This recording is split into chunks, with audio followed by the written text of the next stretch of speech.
우리 어린이날 얼마 전에 지났는데 어린이 넷이 참석했습니다. 박수. 우리 우주는 잠깐 나갔다 들어오는데 우주를 위해서도 박수.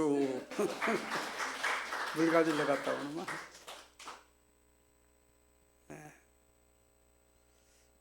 지난 수요일은 애니아라고 하는 중풍병으로 누운 지 8년 됐던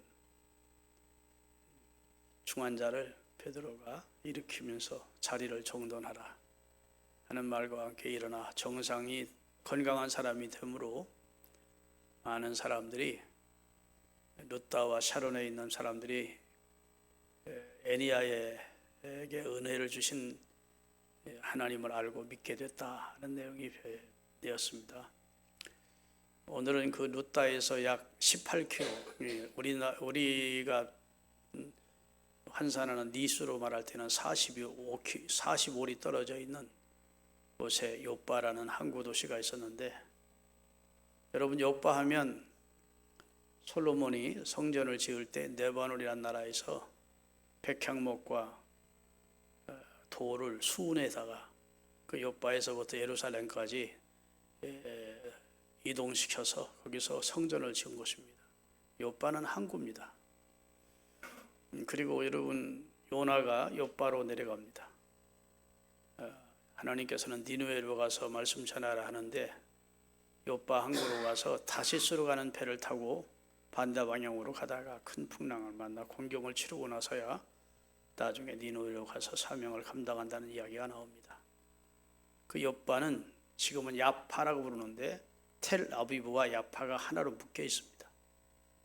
이스라엘의 수도가 예루살렘인 줄 아는 사람이 많았는데 이스라엘의 수도는 예루살렘이 아닙니다. 지금 이스라엘의 수도는 텔아비브, 곧 요빠입니다. 행정과 그 다음에 모든 관청이 구고되어 있고 모든 고충비들과 그리고 기업체가 다 텔아비브에 있습니다. 그래서 비행기를 타면 이스라엘의 텔아비브 공항에 내리지 예루살렘 공항은 없어요. 예루살렘은 옛날 구도시입니다. 역사적 유물이 많은 도시죠. 다윗이 예루살렘을 수도로 확정하고 한 시대 이스라엘의 최고의 성지였던 곳이 예루살렘이지만 이스라엘 백성들이 1948년 독립하고는 예루살렘을 찾지를 못했어요. 이슬람이 예루살렘을 차지하고 있었기 때문에 성지 완전 탈환을 못하고 요빠항 곧 텔아비브를 이스라엘의 수도로 확정해 놓고 있습니다. 그 요빠라고 하는 곳에 다비다라는 여인이 죽었다는 겁니다. 제가 우리 김선남 목사님이 와서 설교한 설교를 영상을 통해 들어보니까 다비다가 다비다 그랬더라고요. 제목이 다비다가 다비다. 제목이 바보 아니면 잊어버리지 않겠더라고. 다비다가 다비다. 다비다처럼 신앙생활 하자는 겁니다. 다비다처럼 살자는 것이었죠. 그렇죠? 그런 내용의 설교였던 것으로 제가 기억을 합니다. 이 다비다라는 여성이 남편 이야기나 자식 이야기가 나오지 않는 걸 보면 아마 그도 과부였던 것 같습니다. 그리고 종을 거느리고 있었다거나 대저택에 있었다고는 말도 없는 것 보면 크게 부자였던 여인도 아니었던 것 같습니다. 이 여인이 살면서 수입이 생기면 그 수입을 가지고 자기 주변에 있는 고아와 과부들의 그들의 옷을 지어주는, 무료로 무상으로 옷을 지어 입혀주는 선행을 했는데, 오늘 본문 보면 선행과 구제가 심이 많다는 말은 이게 충만하다 그런 뜻보다 더 넘친다는 말입니다. 심이라는 말은 흘러 넘치는 걸 말해요. 그러니까 선행과 구제가 하나님 보시기에 가득 찼다는 게 아니고 가득 찰 정도가 아니고 넘치더라는 겁니다. 그러니까 아주 선행과 구제의 목숨을 걸고 사는 사람인 양, 하여튼 모든 자기 가지고 있는 능력, 기술, 건강, 시간, 재물을 다 동원해서 주변에 있는 불우한 삶을 살고 있는 사람들의 속옷과 겉옷을 지어주는 일을 하다가 죽은 겁니다. 여러분, 지금은 옷이 참 흔하죠. 직조 기술이 발달됐고, 그 다음에 옷을 그냥 파크랜드 이런 회사 같은 데나 큰 회사 같은 데 가면, 제일모직 같은 데 가면 하루에 수만 개의 옷을 만들어냅니다. 기계로. 그래서 지금 옷이 그렇게 귀하지 않습니다. 그러나 예수님 당시에는 옷이 귀했어요. 얼마나 옷이 귀했으면 예수님이 십자가에 달 돌아가실 때 예수님을 몸을 두르고 있던 통옷을 로마 병정들이 제비 뽑아 서로 갖기를 원하니까 제비 뽑아 나누었다는 내용이 나옵니다. 그만큼 당시로서는 옷이 가치가 있고 비쌌고, 가난한 이들은 옷 한 벌 가지고 평생을 사는, 그것을 저녁에는 자기 몸을 덮는 이불이 되기도 하고, 낮에는 그 자기를 가리우는 몸이 되기도 하고, 그 의복이 되기도 하고 그러면서 산 겁니다. 그런데 이 가난한 과부들은 당시 여성들이 직업을 가질 수 있는 입장이 아니었기 때문에 고아와 과부는 당장 생계가 위험한, 생계가 정말 막막한 지경이라고요. 그 사람들을 위해서 자기 있는 조그만 여유 있는 돈을 모아가지고 실을 사다가 아마 옷을 지어서 많은 여인들에게 입혀주었던 것 같아요. 고아와 과부에게. 고마웠을까요? 고맙지 않았을까요? 그 사람들이 참 고맙게 여긴 겁니다. 고맙게. 남들은 고아라 해서, 과부라 해서 멸시하고 무시하는데, 넉넉지도 않은 이 도로가라는 이 다비다라는 여인이 자기들의 비천한 삶을 돌아보고 옷을 지어서 속옷과 겉옷을 자기들에게 갖다 주는 겁니다. 입으시라고. 고마워하고 있었는데 그가 어느 날 죽은 것이죠. 여러분, 다비다라는 말은 아람어이고, 그러니까 히브리어죠. 그 다음에 도르가라는 말은 헬라어입니다. 다비다라는 말과 도르가라는 말의 뜻은 아름답다는 뜻이고, 특별히 아름다운 암양이라는 뜻입니다. 암사슴. 그 가운데 특별히 눈이 아름답다는 뜻을 가지고 있는 것이 도르가라고 합니다. 그러니까 이 도르가라는 여인이, 다비다라는 여인이 여성으로서는 아주 아름다운 이름을 가지고 있었고, 특별히 눈이 아름답다는 뜻을 가지고 있는 여인이었다고요. 근데 그 사람은 참 이름처럼 산 겁니다. 눈이 무슨 마를리 몬로나 클레오파트라처럼 그렇게 눈이 이런 외모적 눈이 아름다운 것이 아니라 주변에 있는 작은 자들, 가난한 자들, 불쌍한 자들을 늘 돌아보는 눈이었다는 겁니다. 아멘. 여러분, 이름 가운데 최대부라는 이름이 있습니다. 집에 문패를 보면 최대부. 그 부모가 이름을 지을 때 왜 그런 이름을 지었을까요? 이 세상에서 최고 큰 부자가 되라고 최대부라고 이름을 지었을 거예요. 최대복이라는 이름도 많고, 이대복도 많고, 대복이 많아요. 아주 큰 복 받으라는 뜻에서. 영웅이라는 이름도 많고, 하여튼 부모가 자식을 위해서 이름을 지을 때는 아무렇게 짓지 않습니다. 뜻을 담긴, 부르기도 좋고 뜻도 있는 이름을 짓지요. 아마 다비다도 자기가 자기 이름을 짓지는 않았을 거예요. 그 측근이었던 부모가 지었던, 할아버지 할머니가 지었던 이름을 지었을 텐데, 눈이 아름다운 여인이라고, 눈이 아름다운 여인으로 살라고 다비라는 이름을 지어주었고, 그는 정말 아름다운 눈을 가지고 주변에 있는 어려운 사람들을 찾아서 사랑과 구제와 선행을 최대한으로 베풀며 살았다는 것입니다. 할렐루야. 여러분, 사람은 죽어서 이름 남겨야 되고 호랑이는 죽어서 가죽 남기라는 말이 있는데, 이 여인은 진짜 선행과 구제를 남긴 겁니다. 그래서 이 여인이 죽었을 때 여인에게 은혜를 입은 사람들이 거기서 약 100리 떨어져 있는 누따라는 곳에 사람을 보냈다는 겁니다. 빨리 오셔서 죽은 다비다를 살려달라는 겁니다. 여러분, 죽은 자를 살리는 일은 누구나 할 수 있는 일이 아니죠. 자, 정리를 하겠습니다. 이 다비다는 여제자라고 호칭이 되어 있습니다. 그러니까 예수님을 따르는 제자였다는 겁니다. 아멘 좀 하세요. 네. 여러분, 예수님이 이 땅에 오셔서 구주 되심을 드러내시고 십자가에 달려 돌아가시고 우리를 구원하시는 사역을 이루기 전에는 대부분의 유대인들은 헬라파 유대인이든 히브리파 유대인이든 유대교를 믿었습니다. 유대교의 신앙 덕목 가운데 하나가 구제입니다. 성경에 보면 가난한 자를 구워주는 것, 가난한 자를 돕는 것, 주는 것, 남 대접하는 것, 길손에게를 그냥 돌려보내지 않고 집안으로 들여서 그를 접대하는 것, 이런 것은 성경에 아주 귀한 것으로 많이 강조를 하고 있다고요.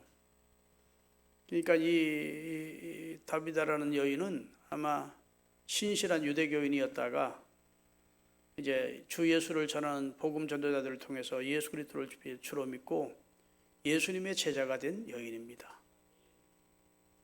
할렐루야. 그리고 그 과부들에게 속옷과 겉옷을 지어줄 뿐 아니라 뭘 전해 주었을까요? 복음을 전했겠죠. 복음. 은혜 받은 사람이 이 입술을 열면 전하는 게 복음이지요. 하나님은 죽은 자를 살리시는 분이다. 예수님은 죽었다가 살아나셨다. 이런 복음을 전했기 때문에 그 과부들이 다비다가 죽자 예수 그리스도를 주로 믿는 자의 기독교의 최고의 수장인 베드로가 롯다에 있다는 말을 듣고 예수님이 부활하셨다면, 또 예수님이 죽은 자를 살리셨다면, 하나님의 생명의 주인이시다면 이 다비다도 살려주실 것이라고 믿었기 때문에 그 먼 길을 사람을 넣어서 가서 모셔오게 된 겁니다. 헛일하지 마, 죽으면 끝이지 이랬더라면, 부활을 믿는 신앙이 없었더라면 이 사람들이 그런 일을 감당하겠습니까? 다비다를 통해서 복음을 듣고 예수 그리스도를 주로 믿고 같이, 오늘 본문에 보니까 그들도 제자들이었대요. 같이 예수님의 제자가 된 과부들이었다고요. 같은 신앙을 가지고 있었다고요. 그러니까 우리보다 더 선행을 많이 하고 더 구제를 많이 하는 예수님의 발자취를 그대로 따라간 하나님의 딸을 지금 데려가면 안 된다. 다시 살려주셔야 된다. 이런 간절한 마음으로 베드로를 청하게 된 것입니다. 하루면 장례를 치러야 되는 그 더운 나라에서 찬물로 다비다의 몸을 씻어가지고 선선한 다락에 올려놓고 속히 베드로가 있는 곳까지 가서 베드로를 모셔오게 된 것입니다. 그리고 이제 베드로가 이 다비다를 살려내는 과정이 나오는데, 지난주 설교한 대로, 수요일날 설교한 대로 예수님한테 배운 대로 하는 겁니다. 또 여러분, 베드로는 예수님의 수제자로 예수님 따라다니면서 3년 동안 예수님이 죽은 자를 살리시는 것도 보았고 병든 자를 치료하는 것도 보았습니다. 아멘. 그래서 지난주 수요일에는 베데스다의 연못가에 38년 된 병자를 예수님이 어떻게 치료하시는지를 보았기 때문에, 일어나 자리를 들고 걸어가라 하시는 예수님을 보았기 때문에 애니아야 내 자리를 정돈하고 걸어가라 이렇게 한 겁니다. 오늘은 또 예수님이 한 걸 보았거든요. 예수님이 야이로라는 회당장이 예수님께 와서 내 딸이 지금 죽어갑니다. 오셔서 내 딸을 살려주십시오 했더니 예수님이 가는 중에 18년 동안 유출병 걸렸던 여인을 만나서 그 여인을 치료하는 사건이 좀 지체됐다고요. 그러는 사이에 해당장의 집에서 사람이 와서 당신 딸이 죽었습니다. 선생님 오셔도 소용없으니 더 번거롭게 마십시오 하는 절망적인 소식을 듣습니다. 그런데 예수님이 절망하는 야이로라는 회당장에게 뭐라 하죠? 따라하십니다. 두려워 말고 믿기만 하라. 자, 죽었습니다라는 말과 믿기만 하는 두 말 사이에 야이로가 선택을 합니다. 죽었다, 끝났구나, 이렇게 절망하는 그력을 택하지 않고 믿기만 하는 예수님의 말씀을 믿고 예수님과 함께 자기 집으로 갔을 때 자기 딸은 이미 죽었고 동네 사람들은 허언을 하고 있었다는 겁니다. 곡을 하고 있었다는 말이죠. 예수님이 죽은 것이 아니라 잔다 하니까 다 비웃다라는 겁니다. 우리가 죽은 것과 사는 것을 모를 줄 알고 저 양반은 쓸데없는 소리 한다고. 예수님이 사람들 다 내보내고 그리고 그의 아버지 야리오와 그 다음에 베드로나 몇 제자만 데리고 들어가서 따라합시다. 달리타쿰 했더니 죽었던 소녀가 눈을 뜨며 살아났다고요. 달리다라는 말은 소녀야라는 말입니다. 소녀야. 대부분 소녀를 불러야 달리다 이렇게 불렀다고요. 쿰이라는 말은 일어나라는 말입니다. 그걸 지금 베드로가 예수님 따라다니면서 봤거든요. 지금 성령의 능력이 자기와 함께하고 있거든요. 아멘. 예수님이 분명히 나의 한 일을 너희들도 할 수 있고 나보다 더 큰 일도 할 수 있겠다는 약속을 해주셨거든요. 예수님이 야이로의 딸을 살렸다면 나도 이 다비다를 하나님께서 일으켜 주실 수 있다. 믿은 겁니다. 그리고 들어가서 따라합시다. 다비다, 쿰, 다비다야 일어나라 그 말. 쿰이라는 말은 일어나는 말입니다. 달리타 쿰, 소녀야 일어나라고. 다비다 쿰이라는 말은 다비다야 일어나라 했더니 그가 눈을 번쩍 뜨면서 일어나 앉는 역사가 나타나게 된 거죠. 얼마나 주변의 과부들이 기뻐했을까요? 박수를 치며 춤을 추면서 하나님께 영광을 돌리며 감사했겠습니까? 할렐루야. 여러분, 성경은 하나님 얘기예요. 동시에 사람들 얘기입니다. 하나님께서 지으시고 하나님께서 택하시고 하나님께서 구원해 주신 하나님의 백성들이 어떻게 살아난지를 기록하고 있는 책이 성경이에요. 사도행전의 기록도 마찬가지입니다. 하나님께서 부르신 사람들이 어떻게 성령의 사람이 되었는지, 자기 육신 하나밖에 모르던 제자들이 어떻게 이렇게 영적인 사람이 되어 하나님 앞에 아름답게 쓰임을 받게 됐는지를 말씀하는 책, 그걸 기록한 책이 성경이라고요. 근데 그들을 변화시킨 결정적인 것은 무엇이었죠? 예수님의 가르침이 아니었어요. 예수님 가르침 듣고도 예수 부인하고 다 도망했었습니다. 결정적인 계기는 성령이 그들에게 임함으로 그리스도 안에서 완전히 성령의 사람으로 바뀐 겁니다. 생명의 영이 들어온 겁니다. 능력의 영이 들어온 겁니다. 할렐루야. 새롭게 하는 영으로 새롭게 된 거예요. 그러니까 할 수 있거든이 무슨 말이냐? 믿는 자에게는 능치 못함이 없느니라는 예수님의 말씀이 액면 그대로 믿어지는 겁니다. 성령의 사람이 되니까 이제는 좀도 의심되지 않는 겁니다. 내가 기도하면, 내가 하나님께 구하면, 내가 믿음으로 행하면 하나님이 보장해 주실 것을, 내 안에 계신 성령이 역사해 주실 것을 그들은 믿었다고요. 아마 베드로에게 그런 믿음이 없다면 여보시오, 죽은 사람을 어떻게 살려? 나 거기에 못 갑니다. 100리나 어떻게 걸어가? 그러고 따라 나서지 않았을 거라고. 그런데 베드로는 믿었습니다. 예수님을 통해서 소녀를 일으키신 주님이 자신을 통해서 다비라는 여인도 일으켜 주실 줄로 믿었다고요. 할렐루야. 이런 믿음이 여러분과 저에게도 있기를 주님이 원하십니다. 그런데 마음은 간절히 그렇게 되지 못하는 것은 여러분과 제가 성령 충만할 때만 가능한 일입니다. 그래서 언제나서나 여러분과 저의 소원이 무엇이어야 된다고요? 성령 충만의 길을 소원하시기를 바랍니다. 자, 사람이 죽었을 때 그 사람의 인생 성패가 판가름이 납니다. 물론 하나님 앞에 서서 흑자 인생인지 적자 인생인지 하나님이 판단해 줄 겁니다. 잘했다 하면 흑자 인생이 될 것이고, 악하고 게으른 종아하고 바깥 오동교대에 쫓으라고 하면 그 인생은 적자 인생으로 저주받는 인생이 될 것입니다. 그런데 사람이 살아가는 모양새는 다 다릅니다. 지금도 어떤 방법으로 사람이 사는 건 삽니다. 근데 죽고 나서 그 사람이 하나님 앞에 서게 될 때, 그 다음에 주변 사람들의 평판이 어떠하냐, 그게 굉장히 중요한 겁니다. 따라합시다. 지혜로운 사람은 죽음을 생각하며 산다. 보통 평범한 사람은 삶을 생각하며 살지만 정말 철학자나 지혜로운 사람은 죽을 날을 생각하며 오늘을 사는 겁니다. 죽음을 예비하며 사는 것이죠. 믿습니까? 제가 충남 홍성에서 첫 목회를 했어요. 24살 때 첫 담임 목회를 내려가서 목회를 시작했는데 그 해에 광주에서 광주 사태가 일어났고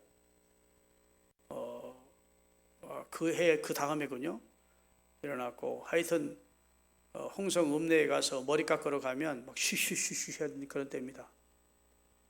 막 전두환 정권이 유언비어 퍼뜨린다 해서 웬만해서 막 그냥 조금이라도 나라에 부정적인 얘기하면 잡아가던 그런 시절이었다고요.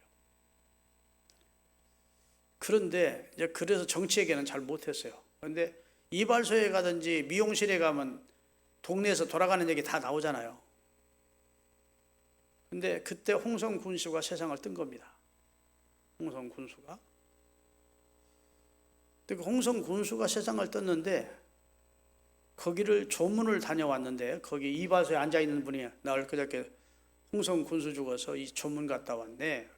그 얘기가 나는 이제 잘 모르는 분들이니까 이제 이발하면서 듣고만 있는 중이죠.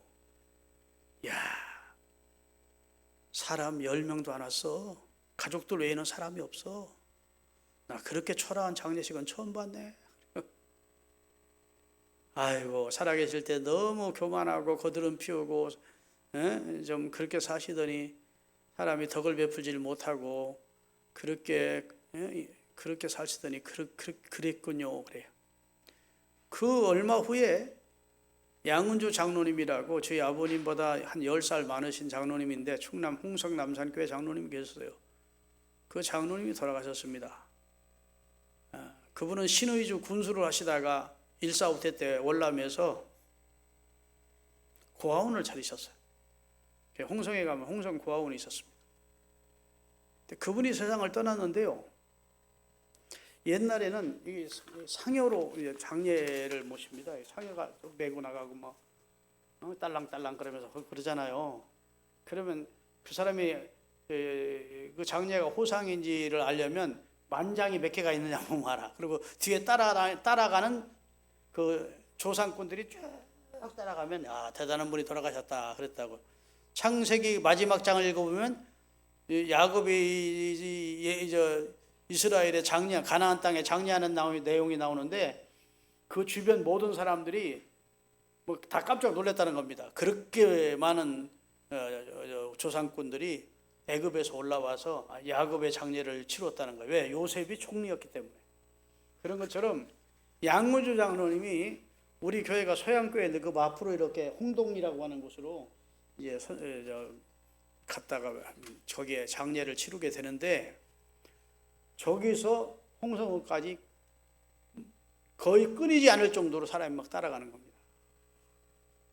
그 양문주 장로님이 자식들이 얼마나 많은가 하면 자식들이 400몇 명이라고 그때 내가 기억이 나요. 자기가 기른 자식들입니다.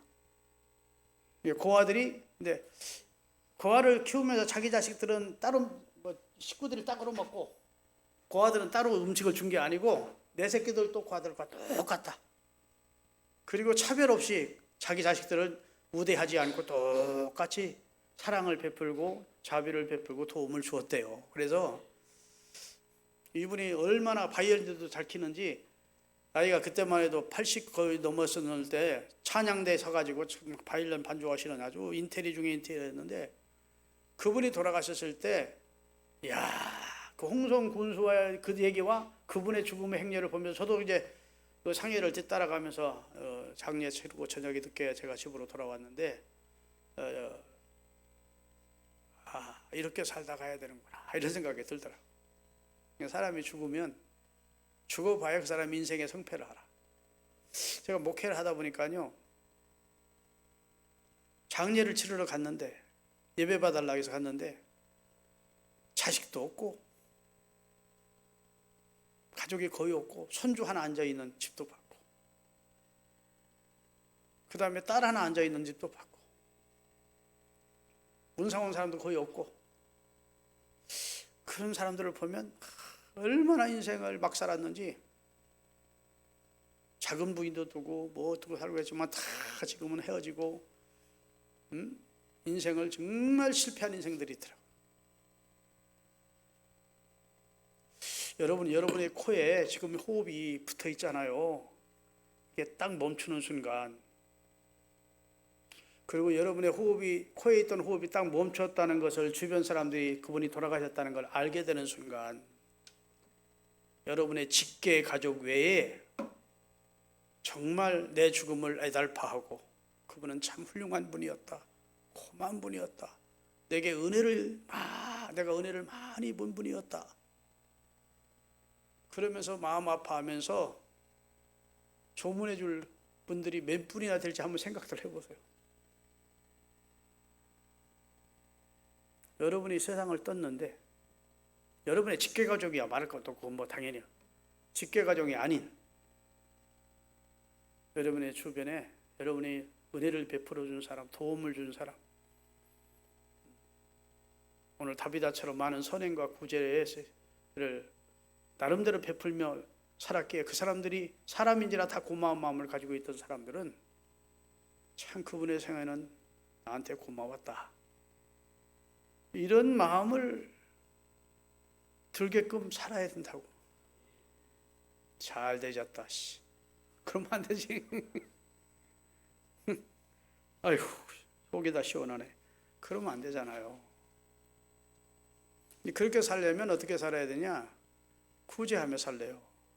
주면서 살래요. 사람이요, 사랑을 받고 도움을 받으면 아무리 무지몽매한 인상도 고마운 마음을 한다고. 자식은요, 1억을 주어도 고마운 마음이 별로 없습니다. 남에게는 100분의 1인 100만 원만 도움을 주어도 평생 잊지 않습니다. 자식들은 당연한 줄 알아. 안 주면 안 준다고 또 뭐라고 해. 우리 아버지 능력 없어가지고 말이야, 남들은 수십억씩 재산 남겨주는데 이렇게 생각해. 당연하다고 생각해. 그런데 자식이 아닌 사람들에게, 어떤 목사님에게든지 어떤 뭐 주변의 사람에게 100분의 1만 도움을 줘도 평생 잊지 않고, 진짜 그 사람이 어려울 때, 도움이 정말로 필요할 때 사람은 평생 잊지 못한다. 아멘. 우리가 지혜롭게 살아야 돼요. 한 번 주어진 생애를 성생활하고 함부로 낭비하고 그렇게 하지 말고 하나님이 기뻐하시는 그런 천국의 상급을 쌓는 삶을 살아야 된다고. 내가 목마르다 할 때 너는 마실 물을 주었고, 내가 배고파할 때 먹을 걸 주었고, 감옥에 갇힐 때 돌아봐, 병들었을 때 네가 나를 헐벗을 때 입혀주었고. 언제 그랬어요 주님? 지극히 작은 자에게 한 것이 내게 한 거야. 착하고 충성된 종들아, 주인의 즐거움에 같이 참여하라. 그렇게 해주시겠대요. 여러분, 록펠러라고 하는 분을 들어보셨죠? 미국의 10대, 그 당시에는 최고 부자였어요. 세계 제일 부자. 록펠러가 23살 때 사업을 시작했습니다. 그래가지고 33살 때 미국의 최고 부자가 돼요. 43살 때 세계의 최고 부자가 됩니다. 스탠퍼드 석유회사를 중심으로 해서 엄청난 부를 축적해서 43살 때 세계 최고 부자가 돼요. 그런데 53살 때 중병에 걸립니다. 그래서 1년밖에 못 산다는, 막 머리가 다 빠지면서 한숨도 눈을 붙이지 못하는, 그 당시 무슨 병이 왔는데 1년밖에 못 산다는 청천벽력 같은 소식을 듣습니다. 매일 병원을 들고 나는 거예요. 근데 어느 날 병원을 들어가는데 늘 봤던 건데 유심히 본 적이 없는데, 주는 것이 받는 것보다 복이 있다, 이렇게 병원에 써 있는 거예요. 그게 그날은 살아있어, 그 단어가 자기 마음에 다 와부딪히는 겁니다.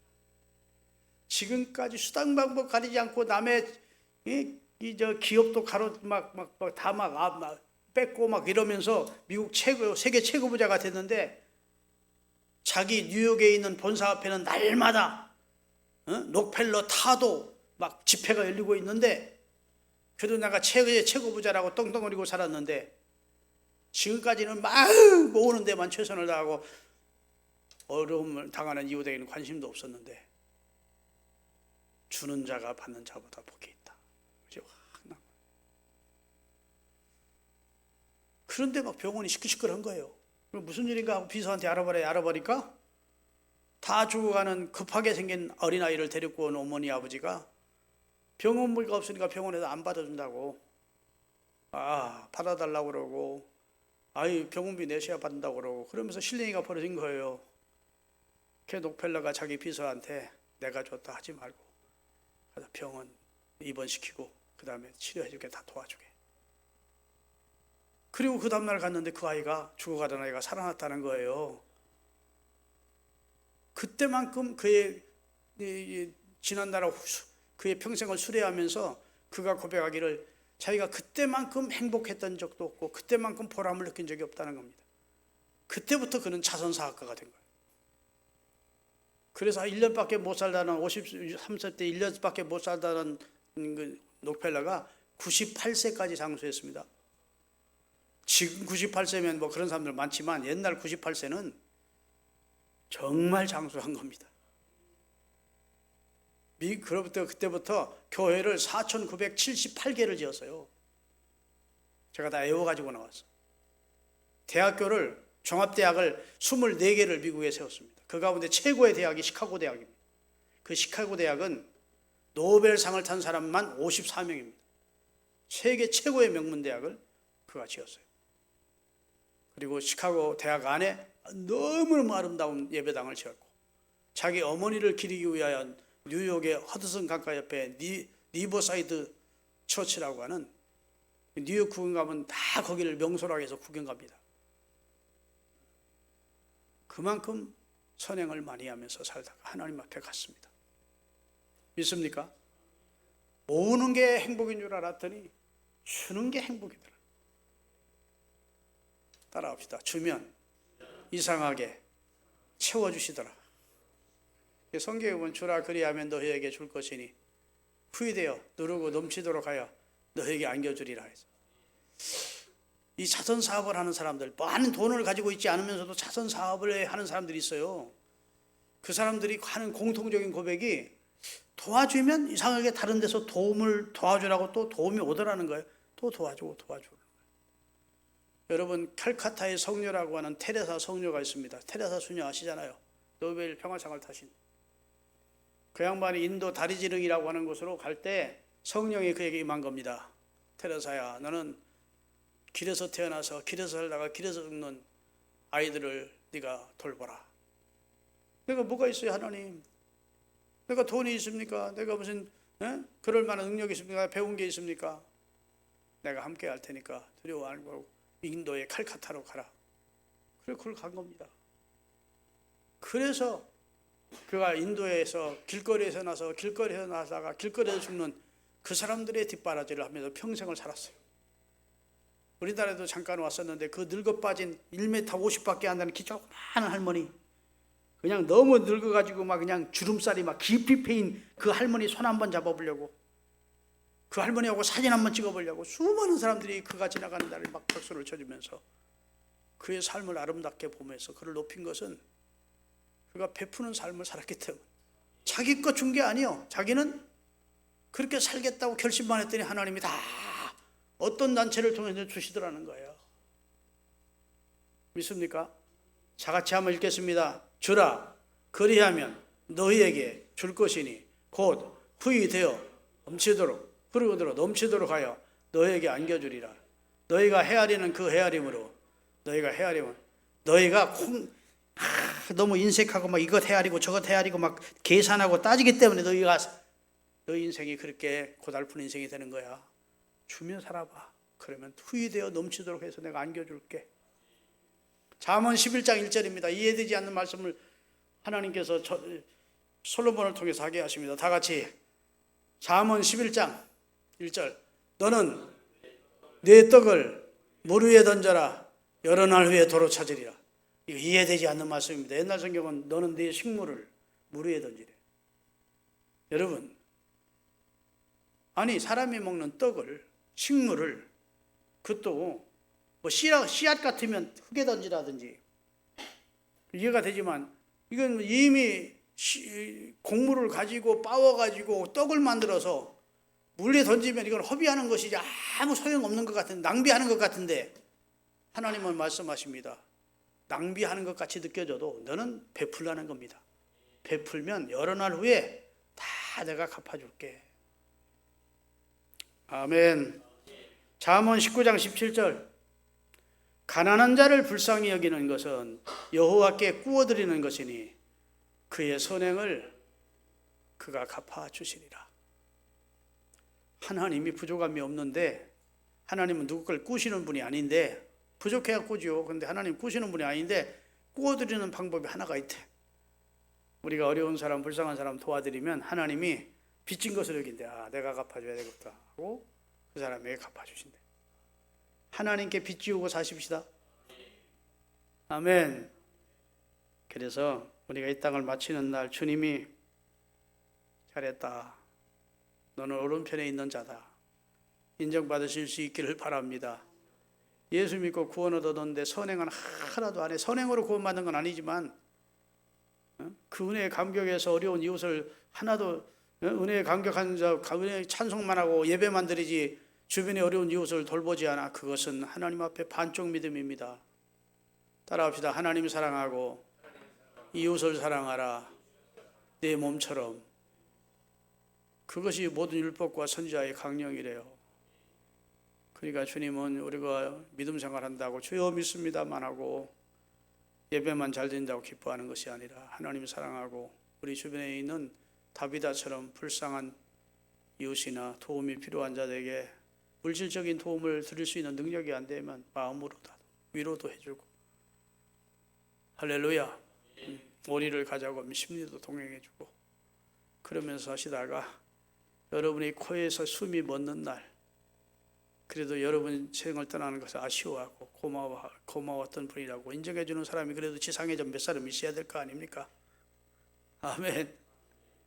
죽으면 죽은 거지 뭐 하고 알아보지 않도록 그렇게 착한 행실을 해야 된다고.